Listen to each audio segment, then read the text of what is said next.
I sat through the whole movie, and can you believe it? Not a single prostitute in it. Yeah, I honestly thought it was called War Whores. What? I saw the commercial on the TV, and I was like, wow, that sounds like a movie for me, and I just went out, I saw it. I didn't, War Whores.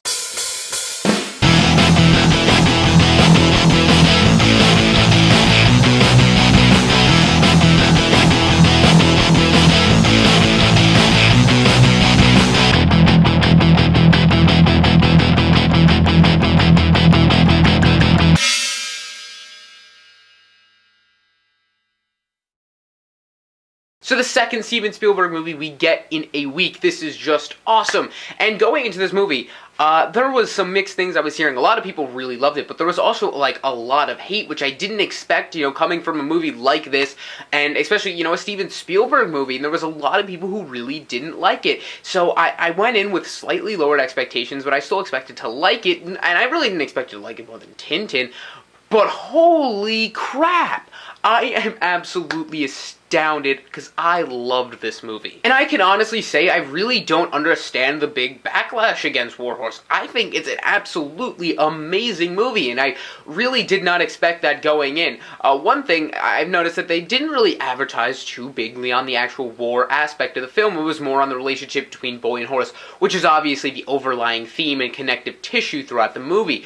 But there actually is a lot of detail put into the war because, it occupies most of the time of the movie. And I think it was done extremely well. It really does have an emotional core to the movie because all the performances, the writing, the direction are just amazing. They come together. It surrounds around this, the story of a horse, and it's making its way progressively throughout the war. And one of the things that I found extremely interesting is it doesn't just, it's not just about the boy and this horse. It's about all the other people that this horse makes an impact on throughout the war, and ranging from all different aspects. I mean, each story it goes into, I thought, was poignant and added something to the movie, even though I felt like they could have been, some of the stories were pretty small and could have been developed a little more, but that's probably my only minor gripe with the movie, because actually going into it, one of the flaws I thought I would see in it was that it dragged a little bit, because it just seemed like the movie that would be a little slow at times. But I actually, coming out of it, I thought about that, and I really did not feel its length most of the movie.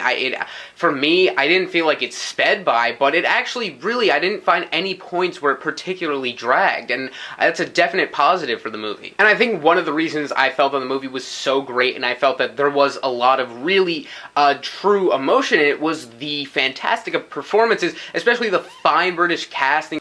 First off, the relatively new star, Jeremy Irvine, I thought he was just amazing, because he actually does have a genuine connection to this horse, which, without that would have made void of the whole movie. So his performance was really like a pinnacle for this movie, and I think he pulled it off fantastically. Also, Emily Watson, who plays his mom, she's only in the really beginning and the end of the movie, but she's just always great. She has a very motherly feel to her, but she also, has this kind of contrast to Peter Mullen, who plays the father. And just the dynamic between those two and their great performances was, I thought, another really great aspect of the movie. And it would take a long time to go through all the fantastic performances throughout the cast, because it does range a very wide group of people throughout the movie. But most notably, I'd like to point out, Tom Hiddleston and David Kross were very good, and I like to, these people have very brief moments in the film to make a huge impact, because, it moves through these stories relatively quick, and I think in that small time they actually managed to accomplish a lot.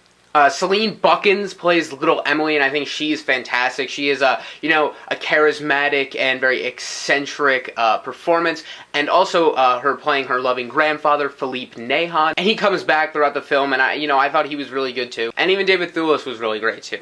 It's almost too obvious to point out the fact that the movie's very well directed, coming from Steven Spielberg, who's just such an incredibly trained hand behind the camera, but this movie just looked beautiful, absolutely, and that's probably the best word I could describe this movie, was beautiful, both in its subject matter, its story, it's just beautiful, but the visuals, during the war, yes, it was visually stunning, really well done in that aspect, but even the nature shots, out on this farmland is just absolutely stunning, breathtaking cinematography, and Steven Spielberg really, really just directs this movie so so amazingly. I was even blown away because it's almost like when you're watching a Spielberg movie, you don't even notice these things anymore because you're just so used to his awesomeness. But here I am watching this movie, and I'm actually awing at how beautiful everything looked, and it helped that I saw it on a very big screen. And this movie would not be complete without the absolutely amazing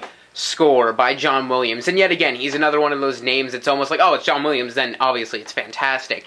But, oh god, it yet again, beautiful. Absolutely beautiful. I'd say it's some of his best work in a while, so everything in this movie is just really great. The only thing is, I think a little bit of it was underdeveloped, but, that's the only thing I could say. I honestly, a lot of times when I like a movie, I can understand kind of opposing aspects, but I don't see any huge things that are particularly drawbacks for, this group of people, but I absolutely adore this movie. War Horse is profound, and yes, it's beautiful. I loved it.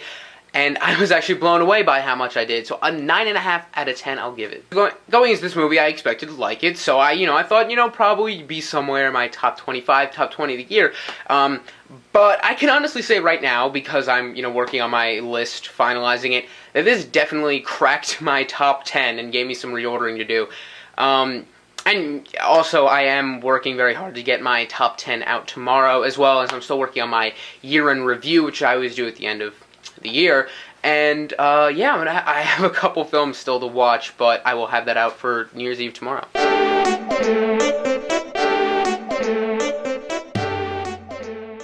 Yeah, whatever. Wanna go see The Adventures of Tit-Tit? Yeah, PG.